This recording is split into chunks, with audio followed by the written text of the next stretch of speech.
Hi students, this is fund. Welcome back to my channel. Bits ఎగ్జామ్కి సంబంధించి cut off ఎంత ఉంటుంది అనే వీడియోస్ చేస్తున్నాం. ఇందులో ఈసారి గోవాకి సంబంధించిన ఇన్ఫర్మేషన్ అయితే చూద్దాం. బిట్స్ గోవా ఇది కూడా చాలా ఫేమస్ ఇన్స్టిట్యూషన్. బట్ మన తెలుగు రాష్ట్రాల్లో కొంతమంది మాత్రం చాలామంది స్టూడెంట్స్ గోవా అనగానే అదేదో ఎంజాయ్మెంట్ ప్లేస్ అనుకుంటారు. ఎడ్యుకేషన్లో కూడా ఎన్ఐటి ఉంది, ఐఐటి ఉంది. బిట్స్ గోవా చాలా ఇన్స్టిట్యూషన్ మీరు కావాలంటే చెక్ చేసుకోండి. ఈ సంవత్సరం పార్లమెంట్లో పెట్టిన డేటాలో కూడా గోవా ఐఐటి అనేది బాగా డెవలప్ అవుతున్న ఇన్స్టిట్యూషన్స్, చాలా ర్యాపిడ్గా డెవలప్ అవుతున్న ఇన్స్టిట్యూషన్. ఎందుకంటే ఇంటర్నేషనల్గా ఆ ప్లేస్కి ఒక రికగ్నేషన్ ఉంది కాబట్టి చాలామందిని అట్రాక్ట్ అవుతున్నారు. మన వాళ్ళు వేరే రకంగా ఆలోచిస్తూ ఉన్నారు.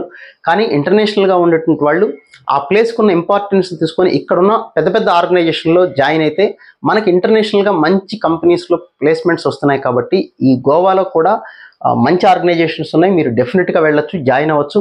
కట్ ఆఫ్ చూస్తే మీకే తెలుస్తుంది. సో బిట్స్ కట్ ఆఫ్స్ ఒకసారి డిస్కస్ చేద్దాం మనం. Computer science engineering. సో హైదరాబాద్లో 298 మార్క్స్కి కట్ ఆఫ్ అయిపోతే కంప్యూటర్ సైన్స్ అనేది, బట్ 2024లో 301 కానీ గోవాలో రాలేదు. దాన్ని బట్టి మీకు అర్థమైంటుంది ఎక్కువ స్కోర్ వచ్చిన స్టూడెంట్స్ బిట్స్ పిలానీ తర్వాత దేన్ని కాన్సన్ట్రేట్ చేశాడు అంటే బిట్స్ పిలానీ తర్వాత నెక్స్ట్ బిట్స్ గోవానే చాలామంది స్టూడెంట్స్ కూడా ప్రిఫర్ చేస్తున్నారు.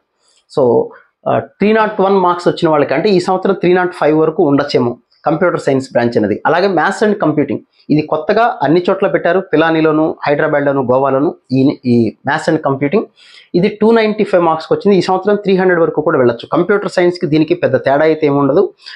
కట్ ఆఫ్లో డెఫినెట్గా ఒక్కోసారి ఇది బీట్ చేసినా కూడా ఆశ్చర్యపోవాల్సిన పని లేదు. ఎందుకంటే ఇది లేటెస్ట్గా బాగా డెవలప్ అవుతుంటే ఇది బ్రాంచ్ అనమాట.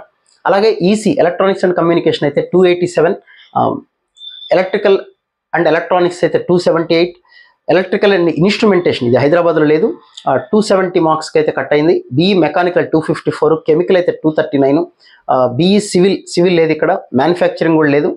ఎంఎస్సీ ఎకనామిక్స్ ఇది ఒక టాప్ మోస్ట్, మీ ప్రతి వీడియోలో చెప్పేదే. ఎంఎస్సీ ఎకనామిక్స్ అనేది ఎకనామిక్స్ మీద కనుక నాలెడ్జ్ ఉన్న వాళ్ళకి చాలా చాలా ఆపర్చునిటీస్ ఉంటాయి. అది ఇంటర్నేషనల్ ఆపర్చునిటీస్ ఉంటాయి. ఎకనామిక్స్, మ్యాథమెటిక్స్ ఈ రెండు చాలా చాలా మంచి కోర్సెస్. అలాగే ఫిజిక్స్ 248, కెమిస్ట్రీ అయితే 236. ఇది లాస్ట్ ఇయర్ 2023-2022 డేటా. బిట్స్కి సంబంధించి కట్ ఆఫ్ ఒకసారి జాగ్రత్తగా చెక్ చేసుకొని మీకు ఎక్కడ వస్తుంది, ఏ బ్రాంచ్కి వెళ్ళొచ్చు అనేది ఒకసారి జాగ్రత్తగా రాసిన తర్వాత మళ్ళీ ఈ వీడియోని ప్లే చేసుకొని ఇది ఒకసారి పాస్ చేసి పెట్టుకొని చూసుకోండి. So wish all good luck. Exam బాగా రాయండి, కష్టపడండి. ఎగ్జామ్ రాసిన వాళ్ళైతే ఎంత స్కోర్ వచ్చింది ఏంటి అనేది ఒకసారి చెక్ చేసుకోండి. So wish all good luck. మళ్ళీ ఇంకో వీడియోలో మళ్ళీ కలుద్దాం. Thank you.